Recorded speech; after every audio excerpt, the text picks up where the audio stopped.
오늘 주시는 하나님의 말씀은 신명기 26장입니다.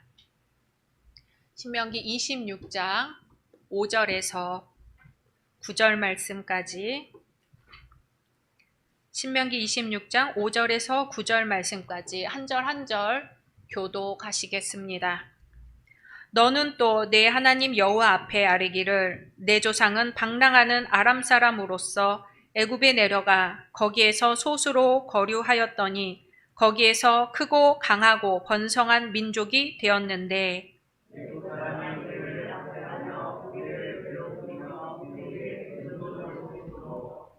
우리가 우리 조상의 하나님 여호와께 부르짖었더니 여호와께서 우리 음성을 들으시고 우리의 고통과 신고와 압제를 보시고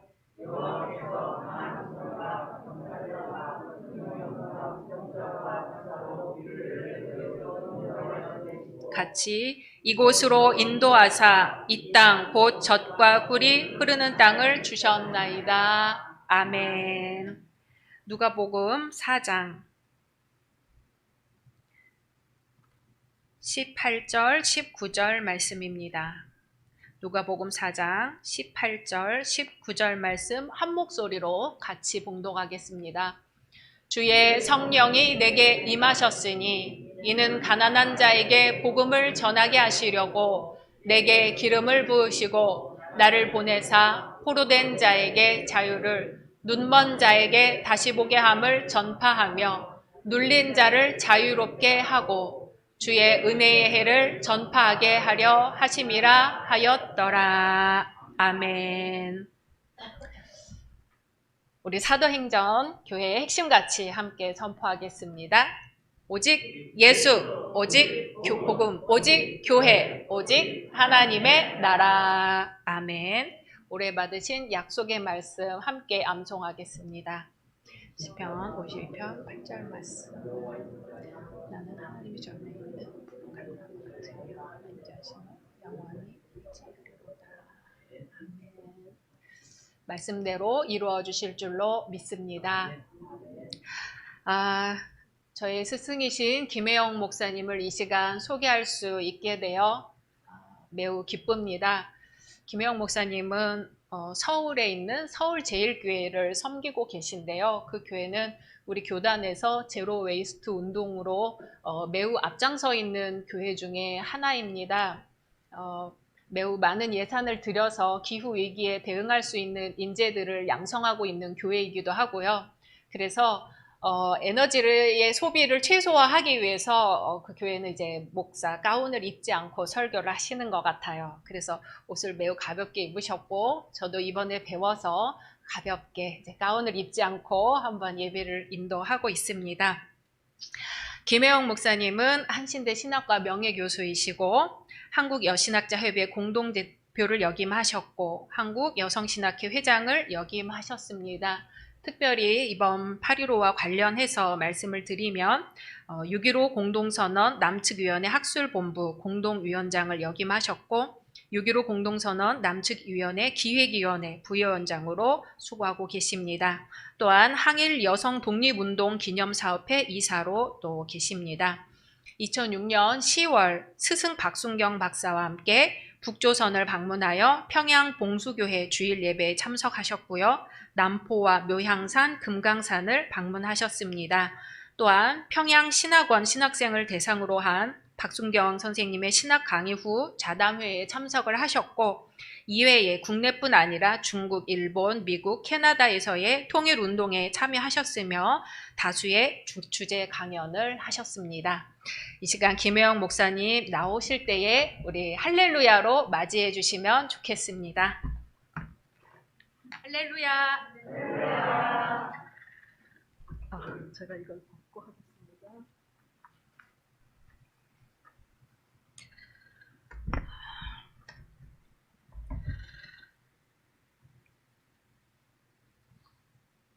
제가 오늘 설교하면서 영상을 준비했거든요. 그래서 제가 중간중간에 이렇게 넘겨달라고 하는 걸 하겠습니다.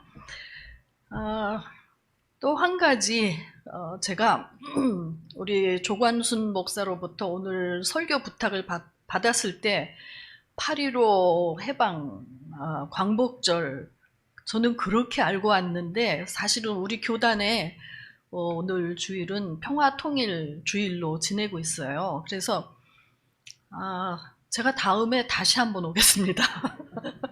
통일 문제. 오늘은 제가 광복절에 맞춰서 그렇게 준비를 했습니다. 우리가 1945년 일본 제국주의 식민 지배로부터 해방된 8.15 광복절을 하루 앞둔 오늘 주일을 맞이하여 수지 열린교회에서 여러분과 함께 예배를 드리게 되어 하나님께 영광을 올립니다. 지난 5월에 여러분들을 뵙고 다시 만나게 되어 반갑습니다. 제가 좀 재밌는 얘기를 하나 하고 시작할까요? 근데 재밌는 얘기만 기억하시고 나머지는 다 까먹으면 안 되죠. 어느 시골 교회에 목사님이 부임을 해서 이렇게 교인들 교적부를 보니까 어느 할머니께서 오랫동안 교회를 다니셨는데 아직도 세례를 못 받은 걸 발견했어요. 그래서 우리 목사님께서 내가 이번에는 무슨 일이 있어도 세례를 드려야 되겠다 이런 마음을 가지고 이제 질의응답 같은 교리응답을 하게 됐어요. 제가 어디서 들은 얘기인데 다른 거는 이제 다 빼고 2가지만 말씀드리겠습니다. 그 권사님, 권사님 아니죠. 세례를 안 받으셨는데 예수님은 어떻게 돌아가셨습니까? 이렇게 물으니까 그분이 연못에 빠져 돌아가셨습니다. 왜 그랬을까요? 늘 설교를 제대로 안 들으시고 졸다가 뭐 어떻게 귀에 걸린 게 못 박혀 돌아가셨다는 건 확실히 들은 거죠. 그러니까 연못에 빠져 돌아가셨다. 이렇게 얘기를 했어요. 꾹 참았습니다. 다시 질문을 했어요. 기독교에 제일 가는 계명이 무엇입니까? 그러니까 이분이 하시는 말씀이 딱 말씀하시기를 고무신 바꿔 신지 말라 그랬다는 거예요. 지금처럼 이렇게 의자에 앉아서 예배 드리는 것이 아니고 옛날에 주로 마루에 앉아서 예배를 드리다 보니 마지막에 목사님이 그 교인들 고무신 바꿔 신지 말라 하는 걸 수십 년 들었기 때문에 이게 가장 중요한 것이다 이렇게 생각을 했다는 거예요. 우리가 이제 그런 얘기를 듣고 웃지만 사실은 우리도 교회 생활을 수십 년을 하고 뭐 성경 그런 베껴쓰기도 열심히 하지만 참 모르는 게 많다라고 생각을 해야 돼요.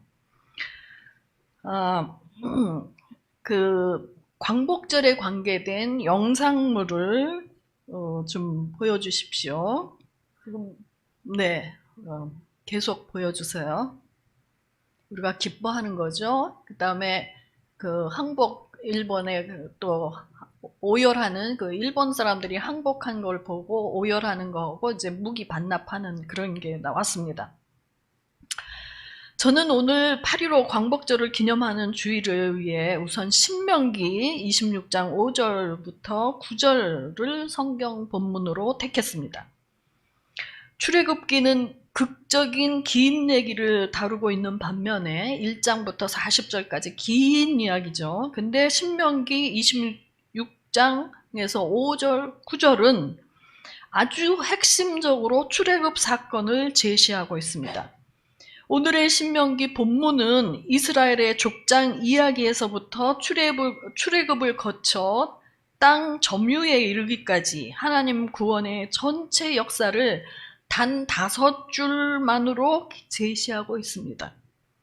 핵심적으로 딱 5줄로 모든 걸 다 처리했습니다.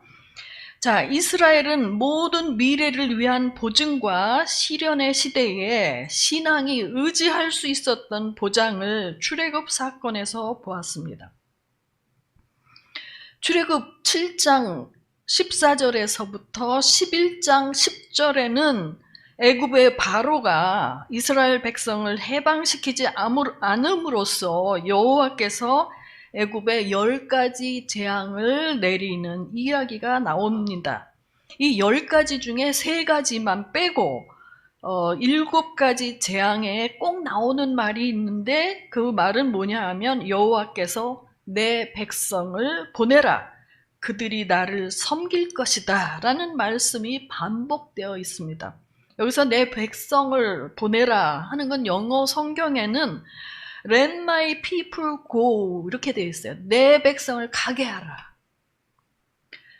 이 말씀은, 출애굽기에서 나오는 내 백성을 가게 하라 하는 말씀은 그냥 애굽과 관계된 이스라엘에게만 해당되는 것이 아니라 인종과 신앙의 차이, 구별을 넘어서서 모든 억압받는 자들에게 울려 퍼졌다고 유명한 종교개혁자 토마스 뮌처는 말했습니다. 억압받는 모든 사람들은 거기서부터 해방을 추구할 수밖에 없다는 거예요. 내 백성을 가게 하라는 거예요. 단지 이 말은 애굽에 의한 학대로 인해 고통받는 이스라엘 백성에게 해당하는 것이 아니라는 거죠. 억압받는 자들, 노예된 자들이 탈출과 해방에 관한 출애굽기를, 그 이야기를 접하게 되면 탈출과 해방을 꿈꾸기 때문에 출애굽 이야기는 억압하는 자들, 권력 있는 자들에 의해서 금지된 이야기가 될 수밖에 없었습니다. 에른스트 블로우라는 철학자는 이렇게 내 백성을 가게 하라라는 출애굽기의 이러한 억압자에 대한 반격은 바로 성서적이라는 거예요. 그래서 성서가 대중성과 호소력을 가지는 것은 바로 이러한 억압자들에 대한 반격 때문이라고 주장했습니다. 미국의 민권 운동가 마틴 루터 킹 목사는 모든 새로운 해방 활동은, 인간들의 모든 그 해방 활동은 출애굽기에 덧붙여진 장이다, 이렇게 얘기를 했어요. 그게 그러니까 출애굽 사건이라는 그 구원 사건, 그것이 원형이고 인간의 모든 종류의 그 억압으로부터의 해방은 거기에 붙여진 거라는 거예요. 이처럼 애굽으로부터 이스라엘의 해방을 보도하는 구약의 출애굽기는 모든 종류의 억압으로부터의 탈출과 자유와 해방을 갈구하는 것이 인간의 본질임을 웅변적으로 말해주는 것입니다. 그 출애굽 그림을 하나 보여주시죠. 자, 어떤 분들은 저거 담배 피나? 이러는데 이거 출애굽입니다. 자, 오늘 봉독한 성서 본문에 대해서 제가 말씀드리겠습니다.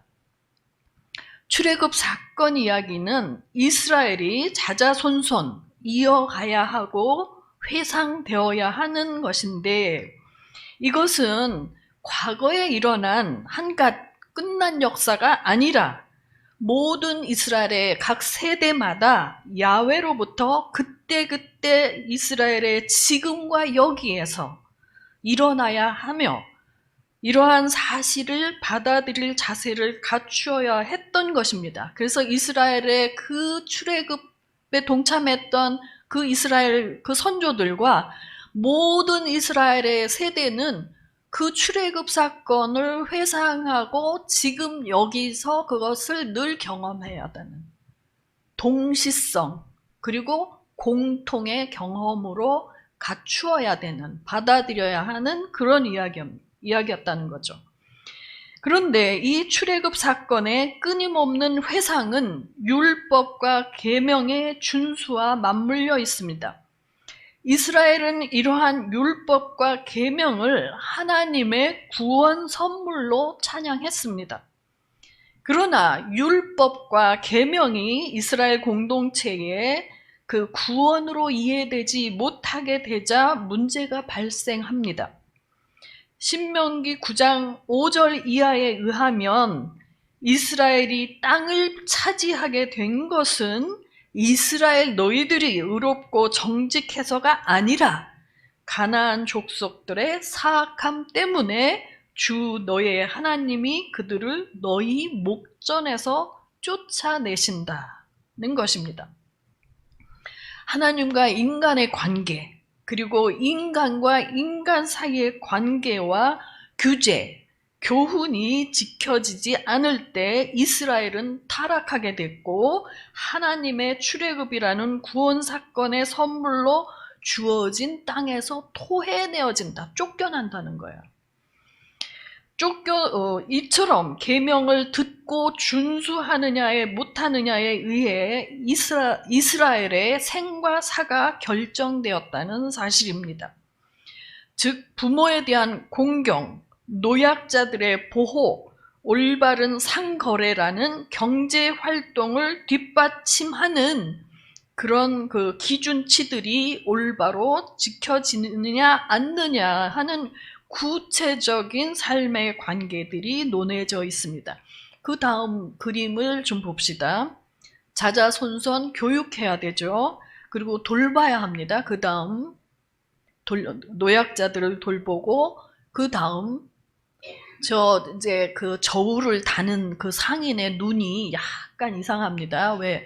그 탐욕 때문에 지금 속이려고 하는 거예요. 이러한 식의 구체적인 인간의 삶의 문제가 하나님의 구원과 결부되어 있다는 거예요. 오늘 봉독한 또 하나의 성경 본문인 누가복음 4장 18절 19절을 보면 그 다음에 예수께서는 이사야서를 인용하면서, 그러니까 이 귀절은 이사야서에 나오는 귀절입니다. 가난한 자에게 복음을, 포로된 자에게 자유를, 눈먼 자에게 다시 보게 함을, 눌린 자를 자유케 함, 그리고 주의 은혜의 해의 전파함에 대해서 말씀하십니다. 가난한 자들, 포로된 자들, 눈먼 자들은 모두 긴박한 도움을 필요로 하는 사람들을 대표하는 자들인데, 여기서 주의 은혜의 해라는 표현은 구체적으로 레위기 25장에서 말하는 희년을 의미하는 것입니다. 그래서 이제 이 희년은 야훼 하나님이 인간들 사회에서 지정한 해방의 해를 지칭하는 것으로 해석될 수 있습니다. 여기서 우리가 잠깐 희년에 대해서 생각해 보기로 합시다. 레위기에 나타난 25장에 나타난 희년법 구조는 사회 경제적 평등을 전제하고 있는데, 이 사회적 평등이 붕괴된 현실, 그래서 소수의 독점 지배자들에 의한 사회 경제적 위기 때문에 일어난 것입니다. 이 구조에 의하면 첫째, 토지와 가옥이라는, 주택이라는 부동산 문제를 다루고 있고, 두 번째는 이자 없는 대출, 셋째는 노예 해방이라는 요소로 이루어져 있습니다. 역사적으로 보면 이스라엘뿐만 아니라 고대의 모든 인류 사회에 있어서 지배층에 대한 피지배층의 요구는 토지의 재분배, 빚의 탕감, 노예 해방이라는 세 가지 요구로 집약되어 있습니다. 레위기에 나온 희년법은 오랜 빈곤과 부채의 부자유에서 시달리다가 거기서부터 해방을 선포하는 해, 그래서 기쁜 해라는 거예요. 희년이란 뜻이. 자, 지금 거기까지 그 영상물을 좀 보기로 하죠. 희년법. 자, 그 다음, 네, 그 다음, 글씨가 잘 보이나요? 네, 그 다음. 이렇게 이제 굉장히 기쁨의 해라는 거죠. 자, 그런데 아까 그 출애굽 얘기를 제가 드렸는데, 이제 가나안 땅에 정착한 이스라엘에서 어떤 일이 벌어졌는가 하는 것입니다. 이스라엘은 본래 반유목적인 생활을 하고 있었는데 가나안 땅에 들어가 보니까 그 가나안 족속들이 하고 있는 그 제도가 있었어요. 그래서 그 제도를 쫓아간 거예요. 그게 두 가지가 있는데, 첫째는 군주제의 채택이에요. 자, 군주제를 채택을 하니 왕을 만들어 놓으니 그 왕과 그 신하들 그리고 그 국가를 운영하기 위해서 왕궁 행정기구 유지를 위한 세금 징수, 또 왕국 유지를 위한 징병제도, 이게 바로 엄청난 그 변화였어요. 가나안 땅에 이스라엘 백성이 들어가서 어떠한 변화를 겪었는가 하는 거예요. 군주제를 채택한 거. 이러한 군주제에 대한 비판이 그 사사기에 나오는 요담의 이야기예요. 요담의 나무 이야기예요. 첫째는 군주제의 채택이고, 두 번째는 도시화를 겪게 돼요. 이스라엘 백성들이. 그러니까 유목 생활을 할 때는 텐트 치고 굉장히 평등하게 살다가 이제 가나안 땅에 딱 들어가서 정착을 하니 거기서 도시화가 이루어졌는데, 자, 이스라엘은 가나안 땅에 들어가서 땅의 사유재산 그리고 상업주의와 접촉을 하게 돼요. 그래서 이스라엘의 유목민적인 연대적 사회 공동체의 붕괴가 일어나는 거죠. 그래서 이스라엘 공동체에서 판매, 저당과 같은 경제 행위가 등장하게 됩니다. 성서는 동일한 사회에서 어떤 이는 부자로, 또 다른 어떤 이는 가난한 자로 만드는 소유란 폭력과 약탈 없이는 불가능하다는 것을 전제로 하고 있습니다. 어떻게 이윤이 생기는가? 여기에 대해서 예레미야 22장은 탐욕과 이기적 향락만을 추구하고 불법적 이득을 취하는 형태에 대한 신랄한 비판을 가하고 있습니다. 고고학적인 발굴에 의하면 기원전 10세기의 가옥들은 거의 비슷한 구조, 그러니까 평등한 거예요. 10세기, 기원전 10세기에는 비슷하게 살았어요. 그런데 이들이 바로 이제 가나안 땅에 처음 정착해서는 초기에는 비교적 평등한 조건에서 살고 있었지만, 이제 한 2세기가 지난 후에는 호화주택과 마구 지어 놓은 빈민촌들이 발견됐다는 거예요. 그만큼 사회적인 격차가 벌어졌다는 거예요.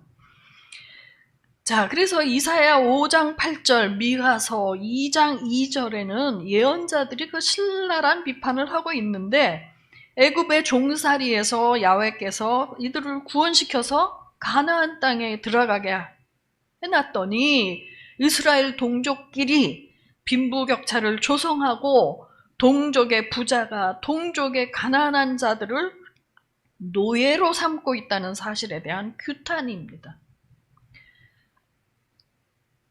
애굽의 종살이로부터 탈출하여, 그 사진을 다음 봅시다. 이게 군주제 채택한 거죠. 그 다음에 봅시다. 이제 왕궁, 도시화, 그 다음 이렇게 이제 어려운 상태에 빠지는 거예요. 이게 거기에 대한 그 예언자들의 비판은 어마어마합니다. 자, 애굽의 종살이로부터 탈출해서 광야에서의 고난 40년을 거쳐 약속의 땅에 들어갔지만 그들은 거기 살고 있는 족속들과 다를 바 없는 그러한 일을 초래했다는 거죠. 자, 이렇게 사울과 다윗과 솔로몬에 의해서 120년간 유지되던 통일왕국 이스라엘은 북이스라엘과 남유다로 분열되어, 북이스라엘은 아수르에 의해 먼저 멸망되고 그 후 남유다는 바빌론 제국에 의해 멸망하게 됩니다. 이스라엘은 바로 이렇게 바빌론 포로기를 살아가야 하는 민족적 순환과 고통을 겪게 됩니다. 그 다음 그림을 하나 보죠. 이게 이제 포로로 잡혀가는 거예요. 이사야 40장 이하에 나오는 바빌론 제국에 의한 그 이스라엘의 순환의 이야기입니다. 자, 성탄절에 연주되는 할렐루야 그 합창이 있죠. 핸델의 유명한 메시아에서 나오는데, 핸델이 작곡한 메시아는 복음서, 이사야서, 시편을 바탕으로 해서 예수 그리스도의 탄생, 삶, 순환을 담아놓은 곡입니다. 이 메시아 제1부의 이제 서곡이 짧게 끝나고 나면 테너가 아주 기가 막힌 독창을 해요. 그게 이제 Comfort ye my people. 아주 멋있는 그 노래인데, 이게 바로 내 백성을 위로하라. 이사야 40장 1절의 귀절을 가지고 핸델의 메시아가 시작을 해요.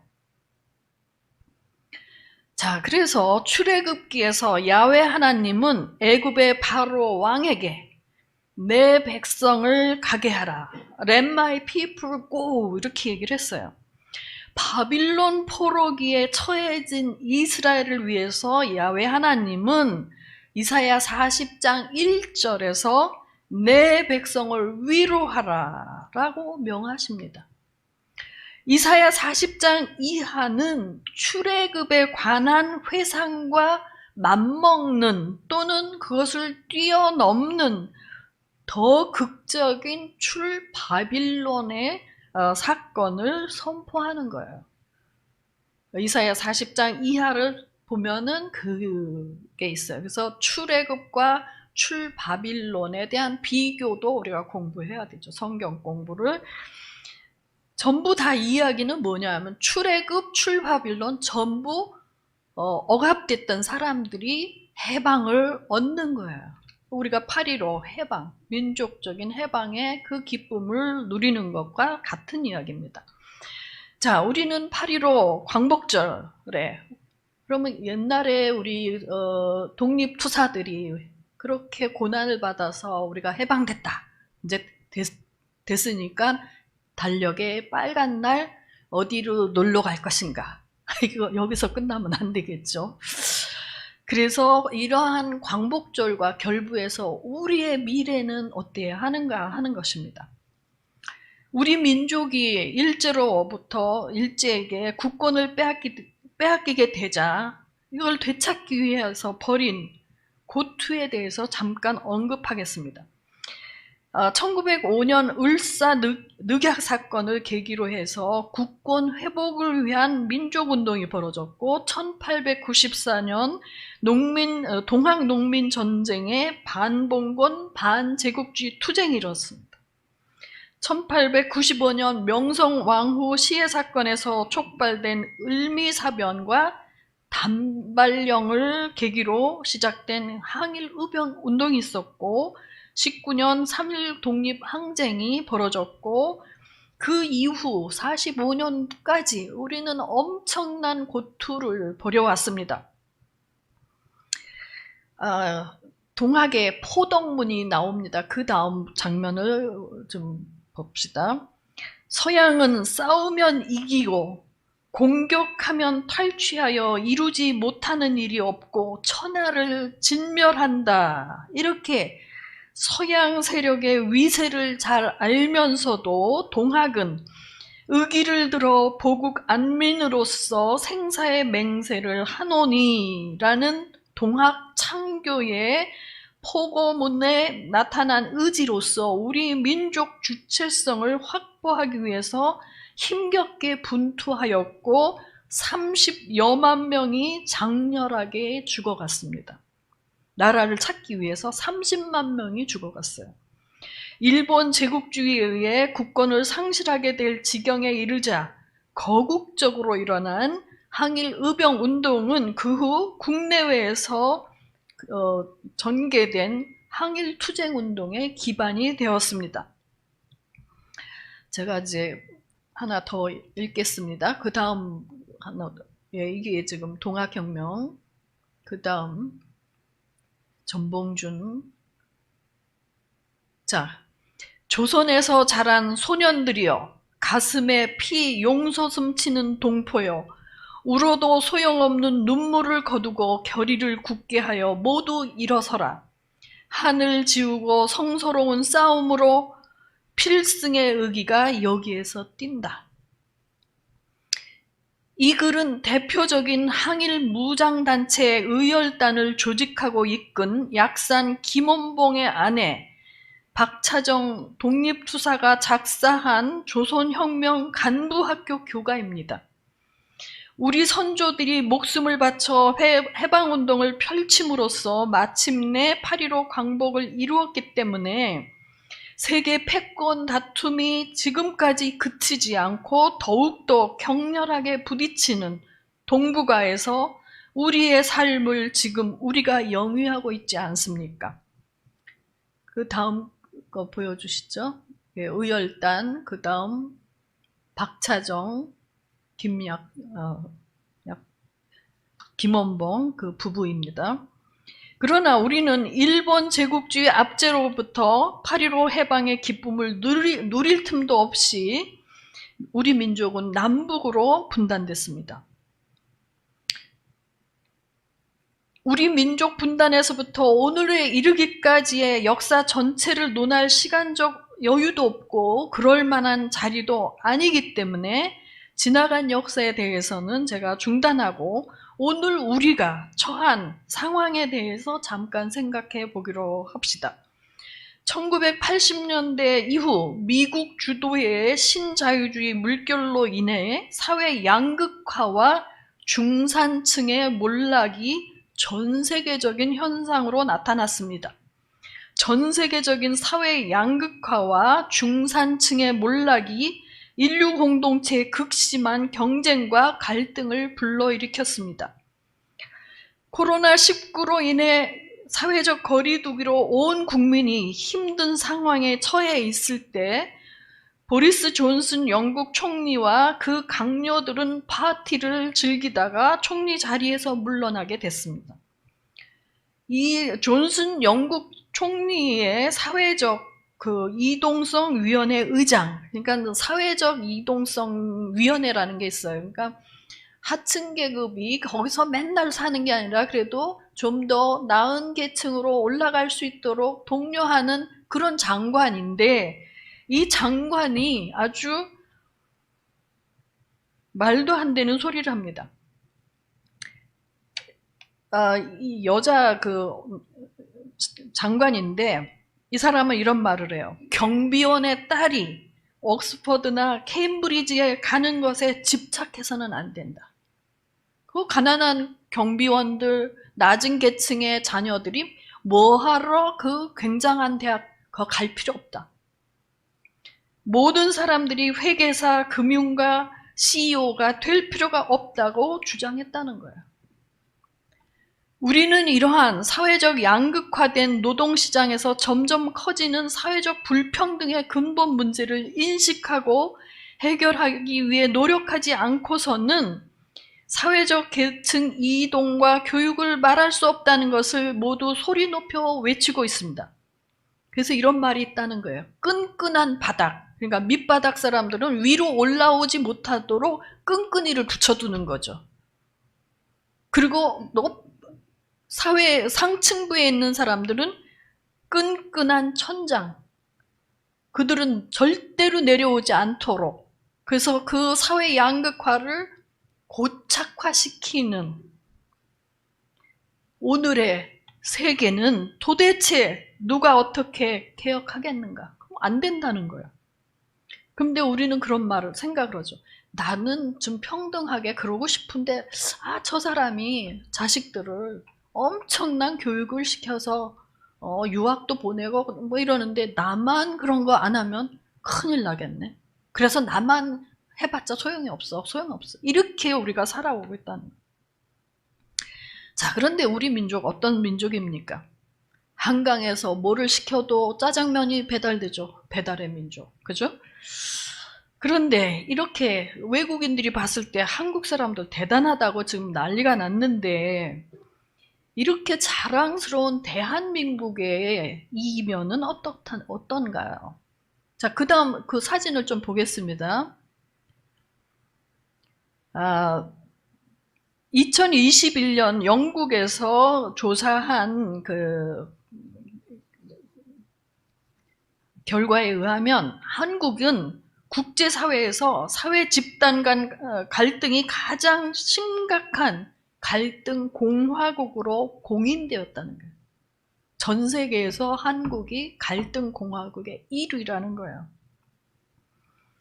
이 조사에서 한국의 갈등 수준은 빈부와 이념과 정당과 종교, 성별, 세대, 학력이라는 7개 분야에 걸쳐서 조사를 했는데 28개국 중 1위에 등극했다는 거예요.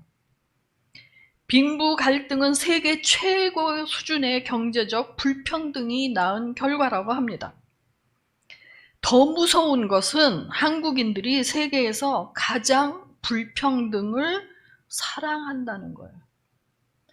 세계 100여 개국 사회과학자들이 모여 발표한 세계 가치관 조사에서 소득이 더 평등해야 한다고 생각하느냐, 아니면 차이가 나야 한다고 생각하느냐, 이 물음에 대한 한국인의 24%가 평등을 선호한다. 이렇게 답변했는데, 불평등을 선호한다는 그 대답한 사람이 59%였다는 거예요. 아니, 내가 이만큼 노력했고 나는 이렇게 많은 걸 가졌기 때문에 당연히 나는 많은 것을 가져야 한다. 이게 훨씬 많다는 거죠, 한국 사람들이. 신학자와 목회자들은 불의한 세계 문제를 해결하기 위해서 직접적으로 정치와 경제 활동을 하는 것은 아닙니다. 물론 극소수의 특수한 사람들이 정치, 경제 활동을 할 수 있고 그런 사례도 있지만 대부분의 신학자들, 목회자들의 사명은 하나님의 말씀을 올바로 듣고 신학 활동과 목회 활동에서 만나게 되는 신학도들, 교인들이 하나님 말씀에 따라 세상을 살아갈 수 있도록 하나님 말씀을 올바로 선포함으로써 세상을 영화롭게 하는 그런 역할을 담당해야 합니다. 하나님 말씀 선포를 듣기 위해 앉아있는 교인들 중에 정치인들, 관료들, 경제인들, 교육자, 자영업자, 노동자, 언론인들 모든 남녀노소가 시편 1절 이하에서 말하듯이 악인의 길을 쫓지 아니하고 죄인의 길에 서지 아니하고 오만한 자리에 앉지 아니하고 하나님 여호와의 율법을 즐거워하며 그 율법을 주야로 묵상하는 자로 우뚝 설 수 있도록 신학자들과 목회자들은 교인들에게 올바른 말씀을 선포하는 것이 첫째가는 사명입니다. 요한복음 그리고 요한 1, 2, 3서, 요한계시록은 모두 사도 요한이 썼다고 확신할 수는 없지만 어쨌든 분명한 것은 이 책들은 모두 요한적이라는 공통된 초점을 가지고 있습니다. 즉 육신이 되신 말씀인 예수께서 혼돈을 우주로, 죄를 구원으로, 깨어진 것을 거룩한 것으로 변화시키는 말씀을 하신다는 그것을 공통적으로 강조하고 있습니다. 그런데 요한계시록 10장 9절 10절에 의하면 그 성경 구절을 좀 보여주십시오. 사도행전이 성경을 먹고 나서 배알이 한 이야기가 나옵니다. 그 책을 자기 입에 넣었을 때는 처음에 꿀처럼 달아요. 너무 맛있었어. 그러나 그것이 뱃속에 도달했을 때 배앓이를 했다는 것입니다. 그런데 성경을 읽는다는 것은 시작은 꿀처럼 달지만 나중에 보니 받아들이기엔 썩 편치 않다는 것이기 때문에 뱃속에서는 쓰다는 그런 사실입니다. 왜 그럴까요? 성경에는 우리가 감당하기 힘든 내용이 들어있기 때문입니다. 듣기도 힘들고 순종하기도 버거운 소화하기 힘든 말씀이 들어있기 때문입니다. 그래서 사도 요한은 심각한 소화불량에 걸려버렸습니다. 성경이 우리에게 다가오는 방식이 바로 이렇습니다. 성경은 전적으로 낯선 것으로 우리의 사고와 우리의 삶의 계획에 도저히 들어맞지 않은 낯선 것으로 다가오는 순간들이 있기 때문에 사실 성경은 쉽게 읽을 수 없는 책이라는 사실입니다. 그런데 우리는 그런 사실을 잘 모르고 잠이 안 올 때 좀 성경을 읽으면 어느 틈에 술술 잠이 오는구나, 참 좋다 이러는데, 원수를 사랑하라, 정의를 실현해라, 그 실행하기 어렵기 때문에 우리가 그 성경 말씀을 들으면 배앓이를 할 수밖에 없고 소화불량에 걸릴 수밖에 없는 그런 거죠.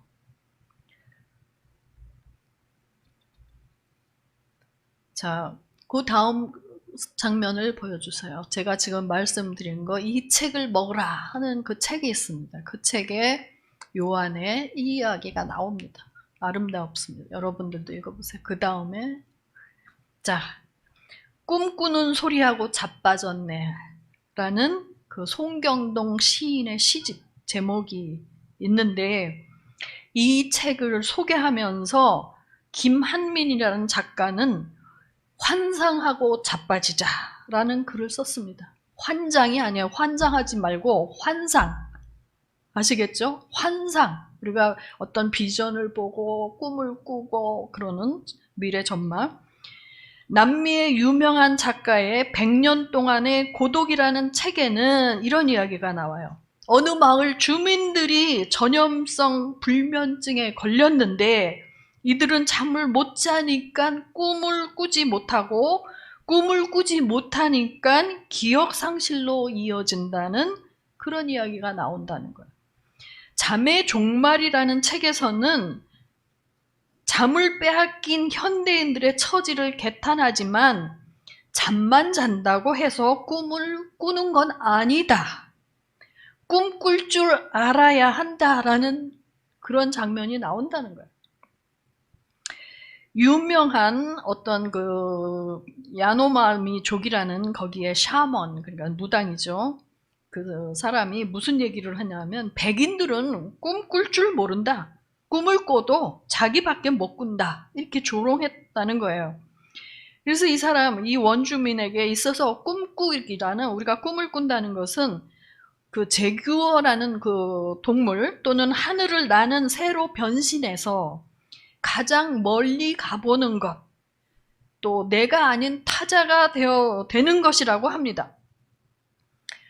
그래서 이 작가, 이런 책을 소개한 작가는 이렇게 돈이나 물질이 아닌 다른 존재의 소리를 들었다면, 우리 인류가 그런 다른 타자의 소리를 세심하게 들을 수 있다면 지구의 심장인 아마존 밀림을 불태우는 그런 짓은 하지 않을 것이고, 우리가 꿈을 꿀 줄 모르고 자기에게만 몰두하는 문제를 지적하면서 2022년 한국에서 꿈 같은 소리란 바로 예를 들면 기후위기, 생태계 파괴, 자원 고갈 등 경제 성장의 한계 요인을 인식하고 경제사회 목표를 재설정하는 그러한 그 슬로건을 내건 정당이 승리하고, 또는 산업재해 사망이 영건이 되고 내 집 마련과 공급의 틀에 갇힌 주거 문제를